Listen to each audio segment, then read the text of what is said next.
ఇక 5-5లో మొదటి అంశం 14 పాయింట్ల అజెండాతో ఏపీ కేబినెట్ మీటింగ్ కంటిన్యూ అవుతోంది.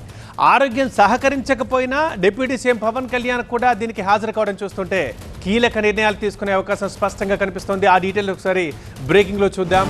ఏపీ కేబినెట్ మీటింగ్ కొనసాగుతోంది. సీఎం చంద్రబాబు అధ్యక్షతన ఈ కేబినెట్ భేటీ కొనసాగుతోంది. 14 పాయింట్ల అజెండాపై ప్రధానంగా చర్చిస్తోంది కేబినెట్. అసెంబ్లీలో ప్రవేశపెట్టాల్సిన బిల్లులు, పలు ప్రాంతాల్లో పరిశ్రమలకు భూ కేటాయింపులపైన చర్చ జరుగుతోంది. ఇక అమరావతి పనులపైన చర్చ సాగుతోంది. అలాగే ఇంకా మరిన్ని ప్రధాన అంశాలు ఉన్నాయి. ఆరోగ్యం సహకరించకపోయినా డిప్యూటీ సీఎం పవన్ కళ్యాణ్ ఈ భేటీకి హాజరయ్యారు. పంచాయతీరాజ్ శాఖలో మార్పులు చేర్పులు జరిగే ఛాన్స్ కూడా కనిపిస్తోంది. ఇక మా అసోసియేట్ ఎడిటర్ ఈశ్వర్ ఉన్నారు మరింత సమాచారం అందించడానికి లైవ్లో. ఈశ్వర్, ఆ 14 పాయింట్స్లో ఇంకా మరీ ముఖ్యంగా దేనికి సంబంధించి చర్చిస్తున్నారు? ఏదైనా కీలక నిర్ణయాలు భేటీ తర్వాత వెలువరించే అవకాశం ఉందా?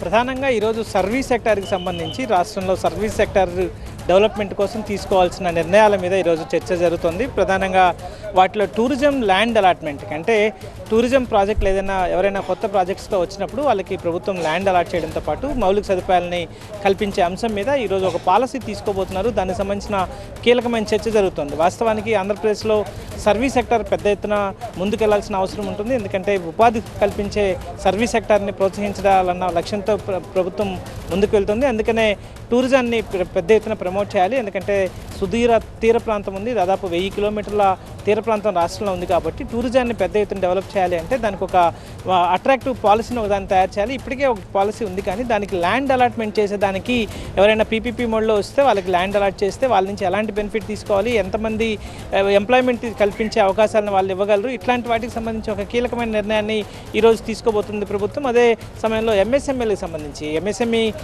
కూడా చాలా ఉపాధి కల్పించేందుకు చాలా కీలకమైన రంగంగా ఉంది. ఇప్పటికే దాదాపు రాష్ట్రంలో 30 లక్షల ఎంఎస్ఎంఈ యూనిట్స్ ఉన్నాయి. వాటికి సంబంధించి ఒక సర్వే జరుగుతోంది. ఎంఎస్ఎంఈలకు సంబంధించి వాళ్ళకి అవసరమైన ఆర్థిక సహకారాన్ని, ఇతర సహకారాన్ని అందించేందుకు ప్రభుత్వం సిద్ధమవుతోంది.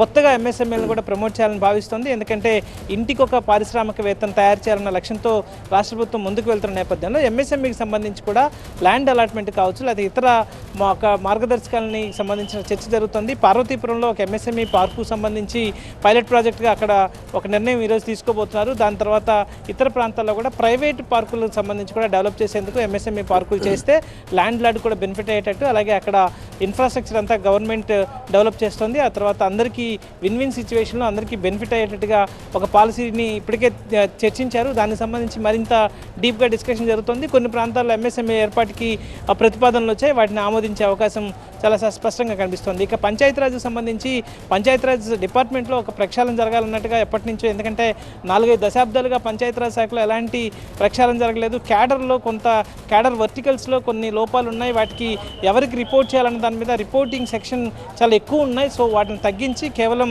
డిస్ట్రిక్ట్ పంచాయతీ ఆఫీసర్కే రిపోర్టింగ్ చేసేలాగా ఒక ఫార్ములాను ఒకటి రూపొందించారు. అలాంటి ప్రతిపాదనల్ని పంచాయతీరాజ్ శాఖ తీసుకొచ్చింది. అలాగే క్యాడర్కి సంబంధించిన చాలా ఇష్యూస్ ఉన్నాయి. అందుకనే ఈరోజు పవన్ కళ్యాణ్ అనారోగ్యంగా ఉన్నప్పటికీ కూడా ఈరోజు ఆయన వచ్చారు. ఎందుకంటే ఆయన తన మార్కుని పంచాయతీరాజ్లో చూపించడానికి పంచాయతీరాజ్ మొత్తం స్ట్రక్చరల్ చేంజెస్ చేస్తున్నారు. సో వాటికి సంబంధించి కీలకమైన నిర్ణయాన్ని ఈరోజు కేబినెట్ తీసుకోబోతుంది. ఇక కొన్ని బిల్స్ని ఆమోదించబోతుంది. దానికి సంబంధించిన గతంలో చర్చించినవే అవి కానీ శాసనసభకు పంపించే ముందు కేబినెట్కి వెళ్ళి మళ్ళీ వెళ్లాల్సిన అవసరం ఉంటుంది. కాబట్టి ఇట్లాంటి చేస్తుంది. ఈరోజు అసెంబ్లీ ఉంది కాబట్టి కేబినెట్ బ్రీఫింగ్ ఉంటుందా ఉండదా అన్నది చూడాల్సింది. సాధారణంగా అసెంబ్లీ జరుగుతున్న క్రమంలో కేబినెట్కి సంబంధించిన వివరాలని వెల్లడించారు. అసెంబ్లీ సుప్రీం కాబట్టి ఇట్లాంటి జరిగినప్పుడు వాటిని మీడియా బ్రీఫ్ చేస్తారా, లేకపోతే వివరాలను ఏమన్నా పంపించే అవకాశం ఉంటుందో చూడాల్సింది.